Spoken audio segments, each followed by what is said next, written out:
तो hello guys, आप सबका स्वागत है फैंटेस्टिक स्टॉक मार्केट में। तो आज अगर हम लोग निफ्टी को देखें तो निफ्टी ने तो आज ज़्यादा कुछ काम काज किया नहीं है, लेकिन जो बैंक निफ्टी है वो कहाँ चला गया। रुको मैं लिखता हूँ। ये रहा बैंक निफ्टी।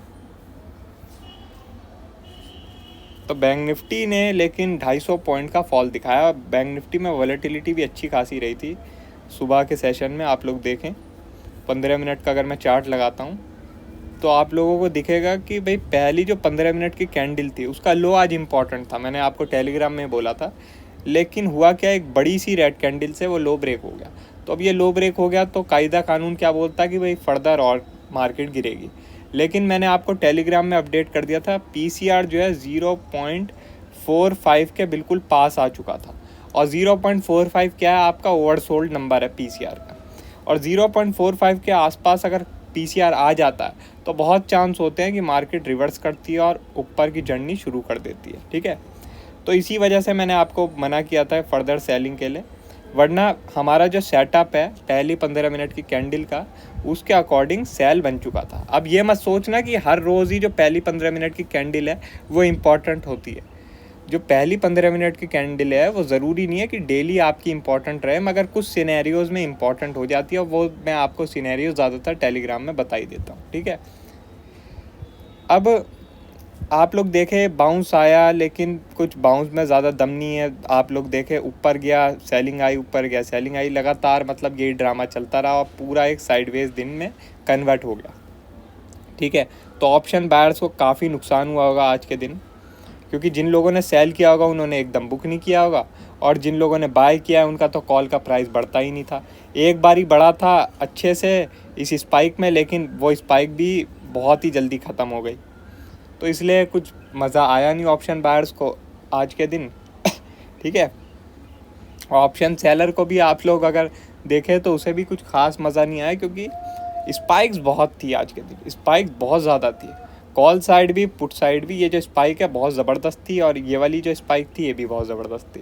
ठीक है, तो ऑप्शन सेलर के लिए भी इतना इजी डे नहीं था। आप इन द एंड आप बोल देंगे कि भाई साइडवेज हो गया, ऑप्शन सेलर ने कमा लिया, लेकिन इंट्राडे में ऑप्शन सेलर ही जानता है कि उसने कितनी बार अपना हार्ट फेलियर को महसूस किया था। ठीक है,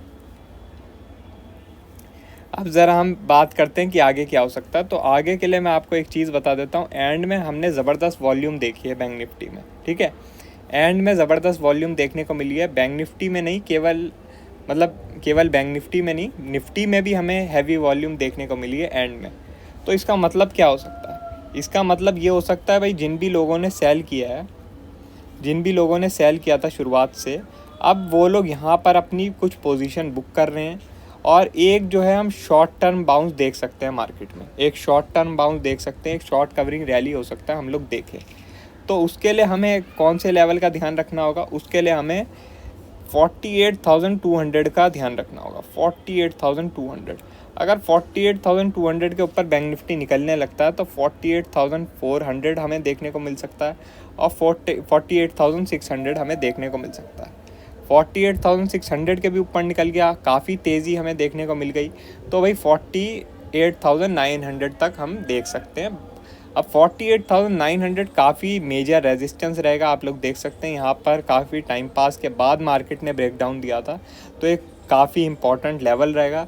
तो इसके पास अगर आपको मिलता है तो एक बारी अपनी जो लॉन्ग की पोजीशन है बुक कर लेना, और अगर शॉर्ट का ट्राई करना होगा तो इसके आसपास आप लोग एक बारी को कर सकते हैं। लेकिन यहाँ पे करने का कोई फ़ायदा नहीं है, क्योंकि ये वीक रेजिस्टेंस है, मेजर रेजिस्टेंस यही है। ठीक है, और अगर ये रेजिस्टेंस ब्रेक हो गया, ये रेजिस्टेंस ब्रेक हो गया, तो मैं आपको एक चीज़ बता देता हूँ, फिर बैंक निफ्टी हो सकता है यहाँ पे कहीं पे रुके ना, सीधे चला जाए नया ऑल टाइम हाई बनाने के लिए। ठीक है, तो यही लेवल पे सब कुछ डिपेंड करता है। 48,900 का लेवल यही बैंक निफ्टी के लिए डिसाइड करेगा कि इसे ऊपर जाके फिर वापस से नीचे आना है, या ऊपर जाके नया ऑल टाइम हाई बनाना है। ठीक है, जिस लेवल पे अभी बैंक निफ्टी है उस लेवल पे तो मैं फ़र्दर सेल करना पसंद करूँगा नहीं। मैंने आपको बता ही दिया है कि भाई मेरे हिसाब से एक जो है बाउंस आ सकता है। ठीक है, अब ये जो मैं आपको व्यू दे रहा हूँ बाउंस का, ये कब ख़त्म हो जाएगा? एक तो ये हो सकता है कि बड़ा सा गैप अप हो जाए, ठीक है, बड़ा सा गैप अप हो जाए और मार्केट फिर पलटने लग जाए। दूसरा केस ये है कि भाई मार्केट जो है यहाँ फ्लैट ओपन हो और जो है 47,850 का जो लेवल है उसे ब्रेक कर दे, 47,850 का जो लेवल है उसे ब्रेक कर दे, तो फिर ये जो मैंने आपको बाउंस का व्यू दिया है ये फिर ख़त्म हो जाएगा, फिर हम कुछ और सोचेंगे, ठीक है। लेकिन अभी के लिए जब तक 47,850 इंटैक्ट है, मैं जो हूँ एक बाउंस के लिए प्ले करना पसंद करूँगा अगर मार्केट फ्लैट ओपन होती है तब, या फिर जो है अगर 48,200 के ऊपर निकल जाती है तब, ठीक है। अगर गैप डाउन हो जाता है, गैप डाउन बड़ा होता है, तो फिर भाई हम टेलीग्राम में डिस्कस करेंगे कि हमारा क्या व्यू रहेगा मार्केट में, क्योंकि बड़ा गैप डाउन होता है तो फिर भाई ज़रूरी नहीं है कि उसका फॉलो थ्रू भी मिले, और अगर बड़ा गैप डाउन हो गया तो यहाँ जो सपोर्ट बना है बैंक निफ्टी में ये भी ख़त्म हो जाएगा, ठीक है। तो इसका फिर हम डिस्कशन अपना टेलीग्राम में ही करेंगे, तो इसलिए अगर आप टेलीग्राम से ज्वाइन नहीं है तो ज्वाइन हो जाए, लिंक आपको डिस्क्रिप्शन में मिल जाएगा। अब ज़रा हम निफ्टी की बात कर लेते हैं।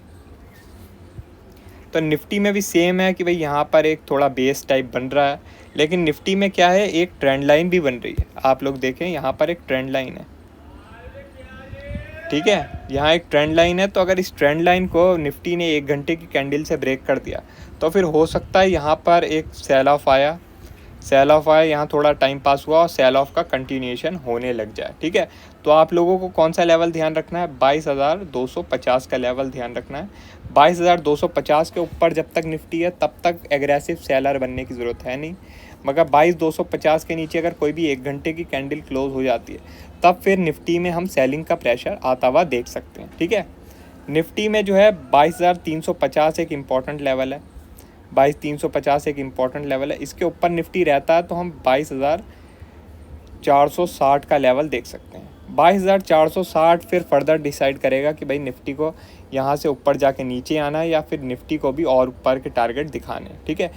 ये क्योंकि एक मेजर जोन है, यहाँ पे काफ़ी टाइम पास करने के बाद ब्रेक डाउन दिया, तो 22,460 काफ़ी ज़्यादा इम्पॉर्टेंट रोल प्ले करेगा, ठीक है।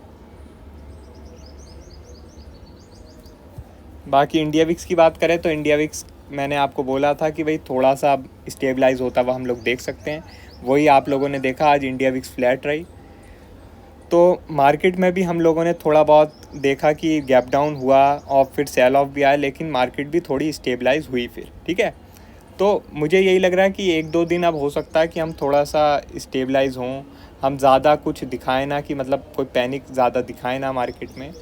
हो सकता है हम थोड़ा बहुत शॉर्ट कवरिंग रैली भी दिखाएं, ठीक है।